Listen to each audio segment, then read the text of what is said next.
Hello friends, നമുക്ക് ഇന്നൊന്ന് PSC class വരെ പോയിട്ട് വരാം. ഞാൻ പേരാമ്പ്രയാണ് PSC ക്ലാസ് പഠിക്കുന്നത്. അപ്പോൾ രാവിലെ തന്നെ മഴയൊക്കെ പെയ്ത് നല്ല സെറ്റ് ആയിട്ടുണ്ട്. അങ്ങനെ ഞാൻ നടന്ന് ബസ് സ്റ്റോപ്പിൽ ഇരിക്കുകയാണ്. കുറേ നേരം വെയിറ്റ് ചെയ്തിട്ടും ബസ്സൊന്നും വരുന്നില്ല. ഇന്ന് പേരാമ്പ്രയ്ക്ക് പോകുന്ന 3 ബസ്സും ഇല്ലായിരുന്നു.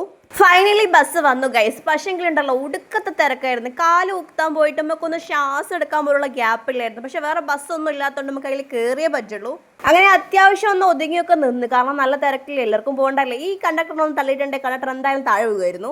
പിന്നെ ഞാൻ അങ്ങനെ ഒന്നും ചെയ്തില്ല, കാരണം 18 എടുക്കേണ്ട സമയത്ത് പോലെ എൻ്റെ അടുത്ത് 15 മാത്രമേ ടിക്കറ്റ് എടുത്തിട്ടുള്ളൂ. ശരിക്കും ഞങ്ങൾ 18 കൊടുക്കേണ്ടതാണ്. അങ്ങനെ ഞാൻ എങ്ങനെയൊക്കെയോ സ്റ്റാൻഡിലെത്തി. സ്റ്റാൻഡിൽ വലിയ മഴയൊന്നും പെയ്യാത്തതുകൊണ്ട് എനിക്ക് വേഗം തന്നെ PSC ക്ലാസ്സിലേക്ക് ലക്ഷ്യമിട്ട് ഓടണമെന്നായിരുന്നു എൻ്റെ ലക്ഷ്യം. അങ്ങനെ ഞാൻ ബസ് സ്റ്റാൻഡിൽ കൂടെ ഓടുന്ന ദൃശ്യങ്ങളാണ് ഈ കാണുന്നത് ഗൈസ്. എല്ലാവരും ഇങ്ങനെ നോക്കുന്നുണ്ട് ഈ കുട്ടിക്ക് ഭ്രാന്തായോ വട്ടായോ എന്ന്. കാരണം ഈ ഫോണും പിടിച്ചാണല്ലോ ഞാൻ ഓടുന്നത്. പക്ഷെ നമ്മളതൊന്നും മൈൻഡ് ആക്കുന്നില്ല. ഏറ്റവും മുകളിൽ ഷീറ്റിട്ട് കാണുന്നതാണ് എൻ്റെ ടോപ്പേഴ്സ്. അങ്ങനെ ക്ലാസ്സിലെത്തിയ പിന്നെ വീഡിയോ ഒന്നും എടുക്കാൻ പറ്റില്ല. അപ്പോൾ ഇതെൻ്റെ ഫ്രണ്ടാണ് ശിവപ്രിയ. അവള് വീഡിയോയിലൊന്നും നിൽക്കില്ല, കാരണം കുട്ടി കുറച്ച് ഇൻട്രോവേർട്ടാണ്.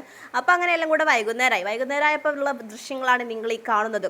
നമ്മൾ കേക്ക് മേടിക്കാൻ വേണ്ടി പോവാണ്, കാരണം ഇന്ന് സിൻഡ്രുവിൻ്റെ ബർത്ത്ഡേ ആയിരുന്നു. അപ്പോൾ നമ്മൾ കേക്കെല്ലാം വാങ്ങി, പിന്നെ ചില്ലറ ഷോപ്പിംഗ് എല്ലാം കഴിഞ്ഞ് അവളെ കൂടെ നടന്നുകൊണ്ടുള്ള എനിക്ക് കുറച്ച് സ്നിക്കേഴ്സ് മേടിച്ചു തന്നു. അങ്ങനെ ഞാൻ എൻ്റെ ബസ് കയറി തിരിച്ച് എൻ്റെ വീട്ടിലേക്ക് പോവാണ് ഗൈസ്.